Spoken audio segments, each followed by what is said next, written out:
Analis jabatan tadi udah dijelaskan oleh Bu Sofi, itu adalah proses di mana ada tugas, tanggung jawab, wewenang, dan kualifikasi yang dibutuhkan ketika kita menentukan suatu jabatan. Kenapa sih ini penting? Penting karena memang itu harus ditentukan untuk struktur organisasi yang jelas. Kemudian apa sih di dalam struktur organisasi itu tanggung jawab dan peran dari masing-masing orang ya. Kemudian dasar penyusunan deskripsi dan spesifikasi jabatan. Informasi ini digunakan untuk job desk dan job specification. Lalu untuk mendukung proses rekrutmen dan seleksi yang sudah disampaikan oleh Bu Sofi. Lalu untuk penilaian kerja yang lebih objektif, dan perencanaan pelatihan dan pengembangan. Jadi Bapak Ibu saya pernah mendengar kalau misalkan kalau saya tidak salah ada salah satu kepala BKD itu adalah dokter hewan. Padahal dia mengurusi kepegawaian, cuman background pendidikannya adalah hewan, dokter hewan ya. Jadi itu memang secara kita harus analisis, secara analisis itu betul apa tidak beliau menduduki posisi jabatan tersebut. Ini digambarkan di dalam analisis jabatan yang tadi yang sudah disampaikan oleh Bu Sofi, formulirnya seperti apa itu udah detailnya bagaimana seperti itu sudah disampaikan. Kemudian apa itu analisis beban kerja? Ketika kita menghitung tadi ya beban apa analisis jabatan seseorang, tugasnya ngapain, kemudian jabatannya yang digambarkan akan menjadi seperti apa, lalu kita akan ukur beban kerjanya, jumlah pekerjaan yang harus diselesaikan dalam suatu kurun waktu tertentu. Lalu ini juga sangat penting ya Bapak Ibu, karena apa? Kita kadang-kadang teman-teman ya, contohnya di instansi pemerintah itu melihat bahwa oh pegawai kami kurang. Oh, pegawai kami kebanyakan. Nah, bagaimana mengukur kurang atau lebihnya itu dalam suatu organisasi? Itu harus ada dasar sistematik penghitungan yang benar. Kemudian yang kedua adalah efisiensi dan produktivitas kerja. Ya, belum tentu dengan orang yang 5 orang itu efektif kerja melakukan sesuatu. Apakah dengan yang 2 orang dengan 2 orang saja akan cukup seperti itu ya? Kemudian yang ketiga adalah dasar perencanaan tenaga kerja. Ya ini jelas, baik itu di pemerintahan ataupun di instansi swasta ataupun di organisasi lainnya, analisis beban kerja ini penting untuk mengukur berapa sebetulnya yang kita perlukan pegawai untuk melakukan suatu pekerjaan. Kemudian di sini juga kita bisa deteksi area kerja yang kita butuh perbaikan.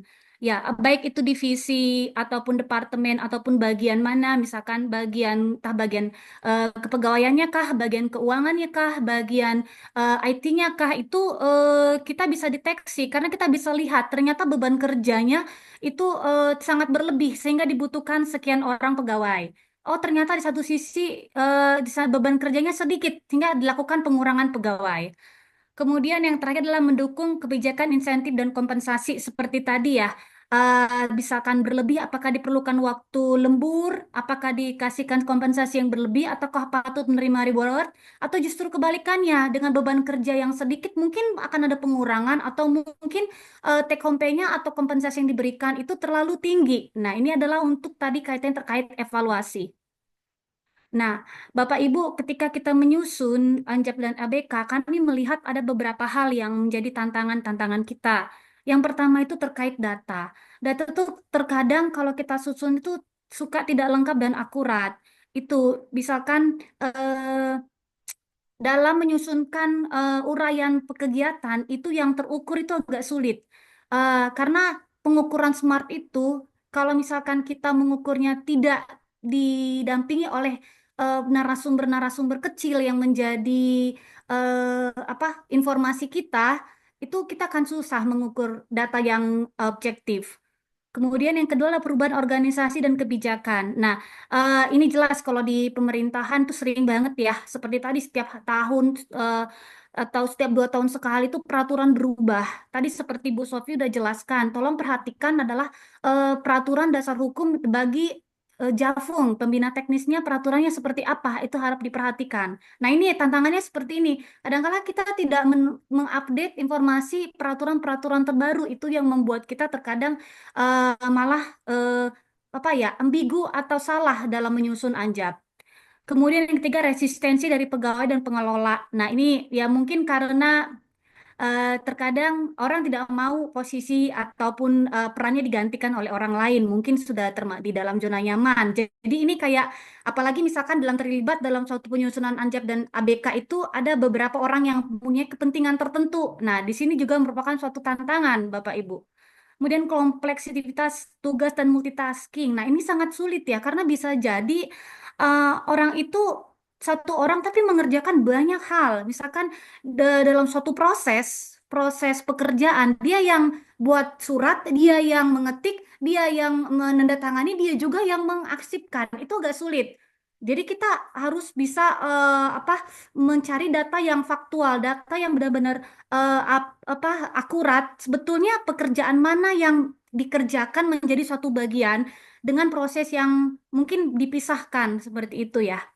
Kemudian kesulitan determinasi beban kerja yang objektif. Nah, ini mungkin karena kadang-kadang kita punya beban kerja tadi yang sangat bervariasi, apalagi di kementerian atau di instansi di Pemda juga ya, itu sangat bervariasi karena mereka mempunyai stakeholders yang sangat banyak. Jadi ketika kita menghubungkan suatu uraian kegiatan dalam satu jabatan, itu harus dipikir ini apa inputnya pekerjaan ini dari siapa? Apakah dari eksternal atau internal? Nah, ini juga harus membingungkan waktu itu ketika kita menyusun Anjab dan ABK. Kemudian adalah keterbatasan sumber daya dan waktu, ya. Kalau misalkan teman-teman yang menjadi eh, narasumber-narasumber kecil kita itu mereka tidak bisa hadir dalam suatu rapat bersama, itu agak sulit. Sehingga karena terkadang dalam AB Anjab ini kita mempunyai proses yang sangat berhubungan dengan jabatan yang lain. Jadi kita kayak seperti kayak harus saling mengkoreksi, mengcross check uraian ini beban kerjanya sekian, apakah itu betul atau tidak? Di sini juga menjadi tantangan ya, adanya keterbatasan sumber daya dan waktu. Kemudian pengaruh teknologi dan digitalisasi. Ya, ini kadang-kadang ada suatu pekerjaan di dalamnya itu bisa menggunakan IT atau digitalisasi. Jadi tidak usah harus dilakukan secara manual atau jadi lebih sifatnya otomatis, bisa melalui aplikasi atau melalui eh, apa perangkat IT lainnya. Itu juga harus ditentukan sehingga ketika kita menyusun Anjab dan ABK ya, karena terkait proses yang sangat dinamis perkembangan zaman ini juga harus ditentukan terlebih dahulu. Oke, sekarang tadi eh, sudah disampaikan oleh Bu Reva sama Mbak Sofi, gimana sih perfect resultnya Anjab dan ABK itu yang bagus tuh seperti apa sih sebetulnya? Yang pertama adalah basis data. Bapak Ibu, kalau kita mau nyusun Anjab dan ABK, kita harus observasi langsung. Kita harus berdasarkan data yang faktual. Yang kedua adalah yang lengkap. Jadi dia itu komprehensif, yaitu ada tugas dan waktu. Dan ketika kita menyusun waktu pun tolong reliable. Jadi dia logis. Misalkan, masa mungkin sih kalau ketika menyusun suatu pekerjaan, contohnya sekretaris ya. Sekretaris itu dia hanya mengarsipkan ataupun membuat memasukkan surat ke pimpinan untuk ditandatanganin. Lah, ketika kita menghitung beban kerjanya dan waktu kerjanya dia, ketika dia duduk menunggu, itu apakah perlu dihitung? Itu kan nggak bisa dihitung. Jadi yang dimaksud ini adalah tugas dan waktunya itu bisa terukur dan reliable ya. Kemudian non subjektif, harus sifatnya objektif, tidak berdasarkan opini semata. Lalu sesuai petunjuk. Kalau di kementerian atau di instansi pemerintahan kita punya per KBKN, kita punya Permenpan, tadi sudah disampaikan Bu Sofi, itu harus diikuti. Ada waktu kerja efektif yang ditentukan oleh Kementerian Pan NRB. Kemudian setelah itu, Bapak Ibu kita harus dokumentasikan, jangan sampai nanti Anjab dan ABK ini yang kedua kita susun capek-capek itu malah menjadi mm, dokumentasi doang gitu loh. Maksudnya hanya pelaksanaan tugas biasa, tapi bukan menjadi eh, apa ukuran atau standar nanti dalam penyusunan perencanaan dan evaluasi. Jadi ini diarsipkan dengan rapi supaya nanti itu di kemudian hari dapat dimanfaatkan untuk perencanaan kebutuhan ASN contohnya ataupun untuk proses tadi kepegawaian lainnya misalkan rotasi, mutasi, ya promosi ini harus diarsipkan dengan baik. Kemudian harus artinya perbaharui ya, di updating terus Bapak Ibu karena memang Anjab ABK yang kita sudah punya itu tidak bisa digunakan jika mungkin ya tadi 1 tahun ya Bu Sofi ya, 1 atau 2 tahun itu tidak diupdate. Kami tahun 2024 kemarin baru menyusun. Sebelum itu di tahun 2021 kalau nggak salah. Sebetulnya kami juga sudah salah ya, seharusnya lebih sifatnya lebih cepat sebaiknya diupdate. Tapi ya itu karena terhalang sesuatu, jadi kami baru bisa mengupdate setelah 3 tahun. Oke, ideal output itu yang pertama dokumen analisis jabatan itu 1 dokumen per jabatan. Lalu tabel beban kerjanya itu ada yang per kegiatan. Kemudian kita akan hitung berdasarkan APK itu ada kelebihan dan kekurangan pegawai. Dan yang terakhir adalah rangkumannya itulah grafik analisis beban kerja. Mungkin di instansi pemerintahan teman-teman di kepegawaian di sini sudah paham ada peta jabatan. Mungkin bisa dijadikan suatu dasar untuk menyusun peta jabatan. Oke, nah di dalam BPSDM apa yang kita susun step-stepnya. Pertama adalah memperhatikan dulu struktur organisasi ya Bapak Ibu. Jadi struktur organisasi masing-masing instansi Bapak Ibu sekalian. Nah di BPSDM sendiri ini masih SOTK baru, sorry, SOTK lama, SOTK baru di 2025 ini kita belum menerapkan ya, belum mempunyai dokumennya. Inilah struktur organisasi BPSDM. Salah satu unit eselon 1 yang berada di Kementerian Pekerjaan Umum dan Perumahan Waktu Rakyat di 2023 sampai dengan 2024 semester 1. Lalu ketika kita menyusun, Bapak Ibu, kami mulai waktu itu dengan Cognoscenti adalah kick off meeting dulu.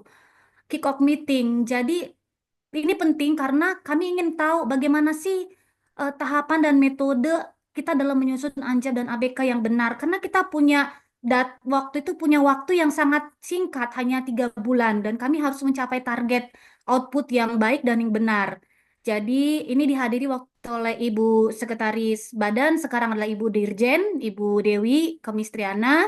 Eh, Kemudian setelah ada kick-off meeting, kita mengundang teman-teman di seluruh unit kerja tadi yang di BPSDM sebagai apa ya, pengumpulan data awal. Jadi untuk melihat apakah teman-teman ini eh, yang akan kita undang di dalam workshop itu mengetahui dan kompeten ya dalam mereka menyusun ANCAP dan ABK. Jadi kami mengundang untuk pengumpulan data awal. Kita waktu itu paparkan apa itu peraturan-peraturan terkait ANJAP dan ABK, lalu kita paparkan juga dari Cognoscenti mengenai metode penyusunan yang nanti dan bagaimana timeline dan sistematis penyusunannya itu di dalam pengumpulan data. Ini kurang lebih waktu itu kalau nggak salah sekitar 2 minggu ya, Bapak Ibu. Kemudian kita tadi setelah saya sampaikan, kita punya beberapa teman-teman lah yang membantu kita, teman-teman pegawai, teman-teman yang terlibat di dalam pekerjaan itu langsung ya, Bapak Ibu. Eh, dari seluruh unit kerja yang ada di BPSDM, kami ada 16 unit kerja, ada 13 balai, sorry, 10 balai, kemudian 4 pusat dan 1 politeknik PU yang ada di Semarang. Jadi teman-teman ini semua terlibat dalam penyusunan ANJAP dan ABK. Dan mereka yang terlibat menjadi narasumber itu tadi seperti saya sampaikan, paham, memahami apa itu pekerjaan, uraian pekerjaannya, dan paling tidak mereka sudah minimal 2 tahun mengetahui sehari-hari pekerjaan mereka itu seperti apa. Nah, itu ya yang menjadi apa narasumber kecil kita dalam nanti penyusunan di ANJAP dan ABK di workshop. Ini bisa dilihat ada sudah mulai ada kita identifikasi nama dan jabatannya. Ada analis BMN, pengelola BMN, analis keuangan, sampai dengan pramubakti dan security pun sudah kita identifikasi. Terkait tadi perubahan nomenklatur yang disampaikan oleh Bu Selvi, kami harus menyusun, kami harus menyesuaikan kembali. Contohnya analis BMN itu menjadi karena tidak ada jabatan fungsionalnya, kita rubah menjadi penata layanan operasional. Dan memang Bapak Ibu kita harus memperhatikan spesifikasi atau kekhususan dari setiap unit kerja. Jadi jangan sampai kita misalkan memukul rata ya, nggak bisa Bapak Ibu. Kita nggak bisa memukul rata suatu pekerjaan contohnya nih ya. Contohnya adalah yang sederhana aja pramubakti. Pramubakti itu tidak kita bisa pukul rata. Oh setiap unit kerja itu 9. belum tentu atau setiap unit kerja itu 30, belum tentu. Karena apa? Beban kerja mereka setiap unit kerja itu tergantung besar, contohnya Pramubakti, luas wilayah lingkungan kantornya, berapa tamu yang dia layani, kemudian berapa ruang rapatnya, ataupun berapa pegawai yang ada di sana. Jadi itu bervariasi. Ya, jadi tidak bisa kita samakan, oh semua 30, tidak bisa, walaupun berada dalam suatu organisasi yang sama. Kemudian setelah itu kita punya draft. Draft-draft tersebutlah yang kita workshopkan bersama secara tatap muka langsung ya. Di sini kita kerja waktu itu 3 hari, didampingi oleh Cognoscenti juga. Ada teman-teman tadi yang kita dalam metode daring tadi itu sudah memberikan kontribusi kita. Jadi kita udah punya draft, itu kita kumpulkan bersama. Nah, disinilah perannya tadi saling tukar informasi. Jadi baik kepegawaian maupun keuangan itu saling duduk bersama untuk membahas. Karena apa? Suatu proses ini itu saling berkaitan. Walaupun misalkan tadi sekretaris pun ataupun pramubakti pun itu saling berkaitan. Jadi mereka tuh harus saling bertukar informasi di dalam penyusunan workshop, saling mengkoreksi.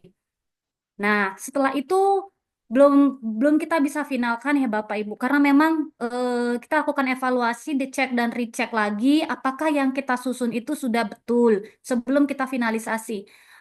Kami presentasi lagi secara daring dan teman-teman diminta untuk memberikan masukan.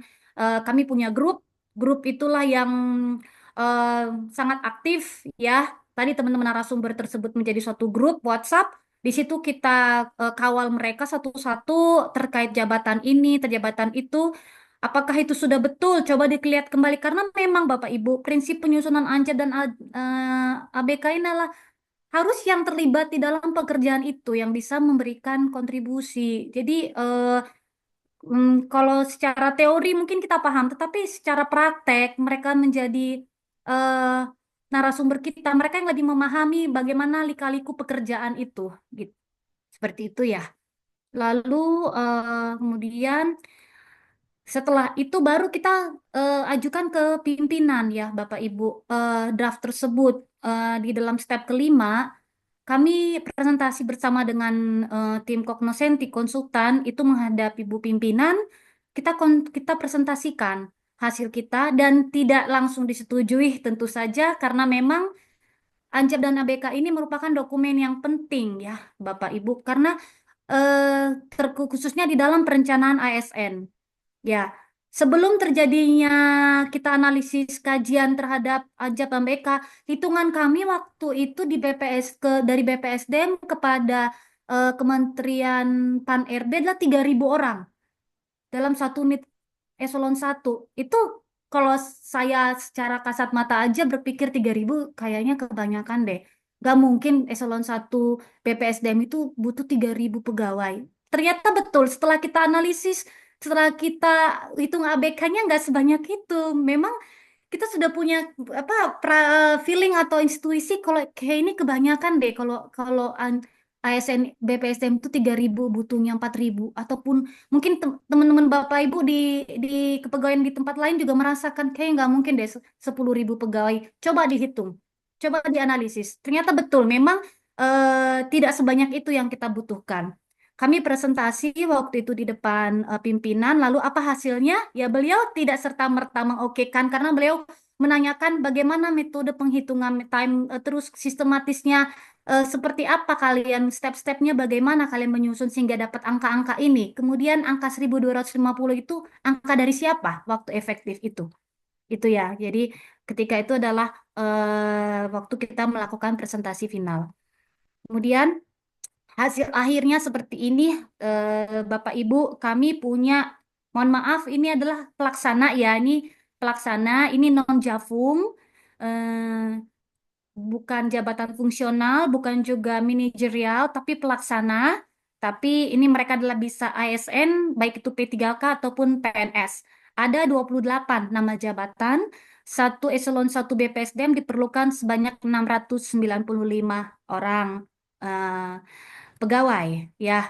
Ini bervariatif mulai dari sekretariat badan sampai dengan balai penilaian kompetensi. Baik itu ada dia juga di pusat-pusat ataupun ada di Politeknik PU. Jadi, nah, seperti saya sampaikan Bapak Ibu ya, ini ada yang sama ya. Contohnya adalah 28 teknisi sarana dan prasarana. Kok sama, Bu? Satu semua. Tapi kenapa kalau di contohnya di pengelola keuangan itu bervariatif, ada yang 6 satu unit kerja, 9 3, ada yang satu.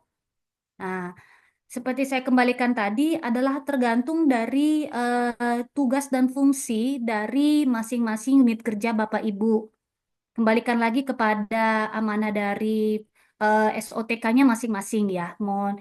Nah, dicek kembali seperti itu.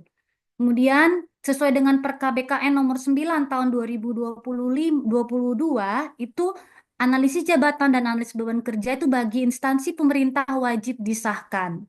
Ya, pengesahannya harus oleh PPK atau pejabat pembina kepegawaian. Nah, dalam hal ini kami minta kepada kepala badan waktu itu menjabat oleh Ibu Chanka untuk menandatangani dan mengesahkan dokumen ini.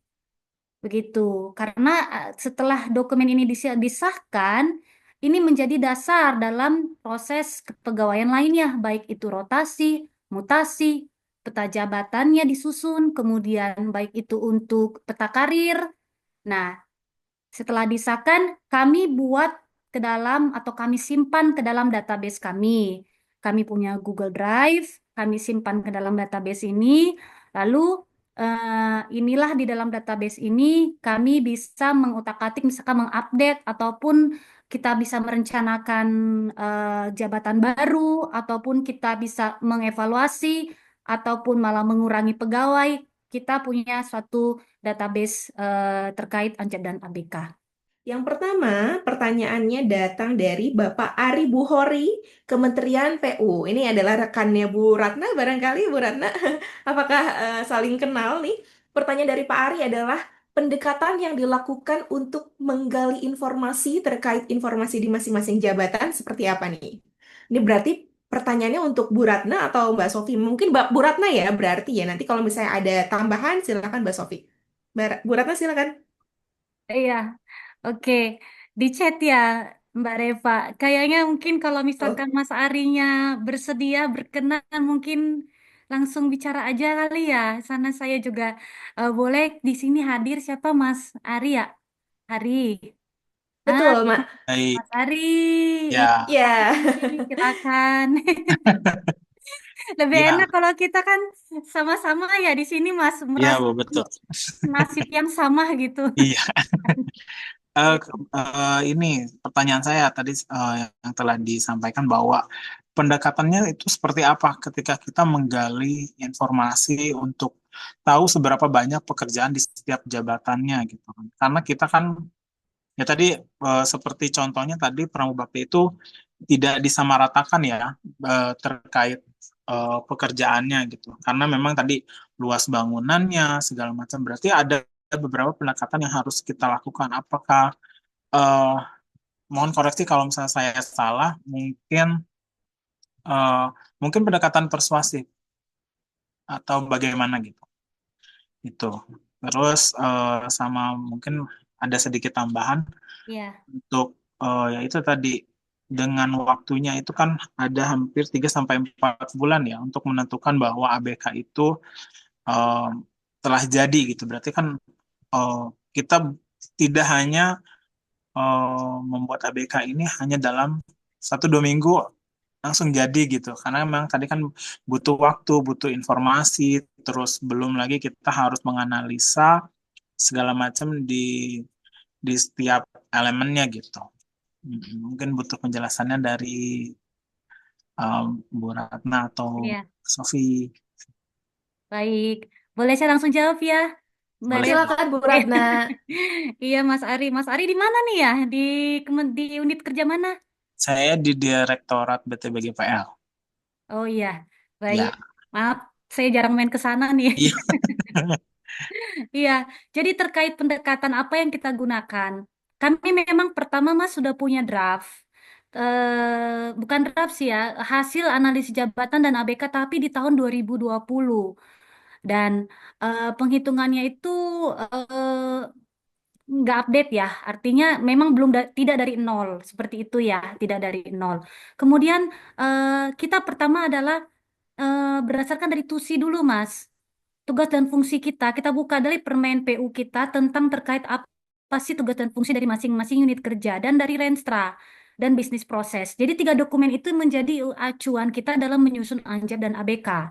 Setelah itu baru kita kumpulkan data. Pertama adalah untuk menentukan metodenya dulu. Tadi kan metode saya dengan dari yang Sinti adalah pengumpulan data itu dengan metodenya observasi, wawancara, interview.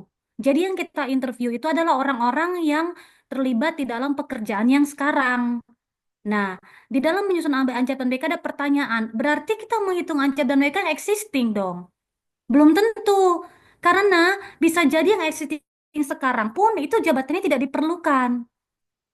Yang kita harus susun itu adalah yang dibutuhkan. Jadi penyusunan prinsip ANCAP dan ABK adalah menyusun yang dibutuhkan. Jadi ketika kita eh, apa mengumpulkan teman-teman itu mengumpulkan fakta. Ya, memang kalau tadi persuasif itu adalah metode di mana kita supaya pendekatannya informasi yang kita sampaikan itu lengkap. Tetapi dalam kita setelah mengumpulkan informasi, kadang-kadang gini Mas, teman-teman itu suka ditanya, ya contohnya yang sederhana, Pramubakti, kita undang tuh yang pengelola sarana prasarana di balai, yang punya asrama. Eh, Mas, eh, kalau setiap hari berapa orang tamu yang datang ke balai? Kalau nggak salah 10 Mbak. 10 tiap apa? Tiap hari, tiap bulan, tiap jam? Nah, seperti itu. Jadi informasi mereka yang kita secara metode interview tadi, tetapi nanti pendekatannya tadi persuasif untuk melengkapi data-data yang kita miliki. Jangan sampai nanti mereka pun menyampaikan sesuatu yang nggak logis. Sehari Mbak bisa 5.000 orang. Loh 5.000 itu dari mana hitungannya? Kan itu. Kalau misalkan satu asrama itu kan muat 4 orang. Kalau satu diklat 40 orang, berarti satu kamar itu isi 4 orang berapa kamar? 10 kamar dong. Nah, begitu Mas. Jadi berdasarkan fakta, metode wawancaranya mungkin persuasif seperti tadi yang Mas Ari bilang tadi gitu. Mungkin terjawab ya? Iya, begitu Baik, Reva. terima kasih Bu Ratna. Barangkali Mbak Sofi mau menambahkan? Cukup Mbak Reva, jawabannya udah sangat komplit. Baik, terima kasih Mbak Sofi. Luar biasa nih Bu Ratna. Berarti pengalamannya dibagikan ya untuk Bapak Ibu yang hadir. Mudah-mudahan sudah terjawab ya Bapak Ari ya. Oke, kita beralih ke pertanyaan selanjutnya. Ini dari Pak Heri. Pak Heri dari instansi mana? Mungkin nanti boleh ditambahkan ya, dilengkapi di kolom chat. Bagaimana menghitung pada jabatan mandor lapangan? Pertanyaannya seperti itu. Mungkin karena tadi Bu Ratna, boleh sekarang Mbak Sofi ya yang menjawab terlebih dahulu. Nanti Bu Ratna yang akan menambahkan. Silakan Mbak Sofi. Oke, untuk Pak Heri ini saya coba share screen ya. Kalau mungkin Pak Heri dari swasta barangkali ya, karena untuk mandor lapangan sebetulnya untuk metode penghitungan ABK-nya bisa jadi berbeda ketika kita menghitung ABK untuk di PNS ya. Kalau PNS tadi pendekatannya tugas per tugas karena output tadi beragam. Kalau untuk yang mandor lapangan barangkali lebih dekat untuk pendekatannya adalah dari outputnya barangkali output hasil kerja gitu ya. Kalau sebetulnya pada dasarnya sama, cara menghitungnya adalah dari standar kemampuan rata-rata. Jadi cara menghitung eh, ABK untuk mandor lapangan ya berarti kita harus menghitung berapa sih output maksimal ataupun minimal yang harus dihasilkan atau karena mandor itu harus mengelola berapa objek kerja atau berapa hasil kerja. Kemudian kita bagi berdasarkan standar kemampuan rata-rata. Contohnya mungkin di sini ada eh, jabatannya pengentry data. Dia punya beban kerja adalah 200 dalam 200 data yang harus dia input. Kemudian standar rata-ratanya ada 30 data per hari. Dan itu nanti cara menghitungnya adalah bagaimana berapa beban kerjanya dia. Berarti dia harus memiliki beban kerja yang sebanyak 200 yang saat ini dibagi dengan 30 data per hari. Berarti dikalikan satu. Kita menghitungnya kali satu, kemudian dibagi, ternyata kita butuh untuk menginput 200 data dengan 30 data per harinya itu sehingga dibutuhkan apa namanya 6,67 atau dibuatkan 7 orang. Jadi sebetulnya cara perhitungannya sama di beban kerja dibagi dengan standar kemampuan rata-rata ataupun kalau misalkan tadi waktu efektif ya. Tapi kalau dalam hal ini pembaginya adalah standar kemampuan rata-rata. Jadi cukup dihitung berapa, tentukan dulu berapa beban kerjanya dari seorang mandor lapangan itu dibagi dengan standar kemampuan rata-ratanya dia nanti baru muncul berapa orangnya gitu. Tapi tentunya perlu ada justifikasi juga ya. Mungkin ada kualifikasi mandor yang bisa apa namanya udah kompetensinya lebih senior ataupun lebih junior dan sebagainya. Jadi kalau misalkan dalam perhitungan ABK yang tadi pendekatannya ada output kerja dan juga hasil kerja tentu ada beberapa yang perlu di-adjust juga ya. Jadi tidak hanya kita harus menentukan berapa beban kerjanya dan juga berapa standar kemampuan rata-ratanya. Tentu kita harus mencuplik si kemampuan mandor ini seperti apa, apakah dia best performance ataupun dia lower performance atau middle performance. Karena ketika kita menghitung beban kerja dengan standarnya adalah standar orang yang lower performance, nanti outputnya malah jadi terlalu besar kayak gitu. Jadi ketika kita menghitung beban kerja, kita menghitung standar kemampuannya, kemampuan rata-ratanya adalah best performance. Jadi kita cek best performance itu dia punya standar kemampuan rata-ratanya bisa menginput, tentu dalam ini input datanya itu berapa banyak sih dalam satu hari dari 30. Mungkin kalau yang lower performance dia input datanya cuma 25 dalam satu hari. Nah, itu ketika nanti kita hitung malah jadi membesarkan angka kebutuhan pegawai. Jadi ketika kita misalnya anjap ABK, kita pakai yang best performance dengan catatan kalau misalkan kita pakai best performance, si lower performance ini kita harus dorong dengan peningkatan kompetensi dan mungkin pelatihan atau pendidikan dan sebagainya gitu. Baik, baik. Terima kasih Mbak Sofi. Semoga terjawab ya Pak Heru ya. Jadi, Pak Heri, mohon maaf Pak Heri. Jadi cara menghitungnya kurang lebih sama. Hitung dulu output maksimal atau minimum yang harus dihasilkan. Kemudian baru dibagi berdasarkan standar kemampuan rata-rata tapi di best performance-nya seperti itu. Nanti barangkali ada tambahan dari Bu Ratna untuk pertanyaan dari Pak Heri. Iya, baik. Buat Pak Heri, untuk menghitung mandor tadi mengenai teori dan bagaimana cara menghitung sudah dijelaskan oleh Bu Sofi. Mungkin saran dari saya aja, Mbak Reva. Ketika kita menyusun, tolong nanti teman-teman yang sudah expert atau berpengalaman dalam bidang mandor ini terlibat dalam penyusunan. Jadi, karena mereka akan menjadi orang menjadi informan atau narasumber ya dalam menyusun anjap ABK ini. Dan ketika mereka pun nanti menyusun, tolong nanti metodenya jangan dilepas. Karena walaupun mereka tahu berapa banyak, tetapi menggambarkan dan mendeskripsikan apa yang mereka lakukan sehari-hari itu tidak mudah, Bapak Ibu. Kami waktu itu menyusun uraian kegiatan itu pun nggak mudah. Bagaimana dia menyusun, menghitung sehari itu berapa ke berapa pegawai yang dia awasin, berapa dia ada sip-sipannya mungkin. Nah, itu harus dikawal, harus didampingi oleh kepegawaian atau HRD di organisasinya gitu. Itu saja Mbak Reva. Iya. Baik, terima kasih Bu Ratna untuk tambahannya. Semoga terjawab ya Pak Heri pertanyaannya ya.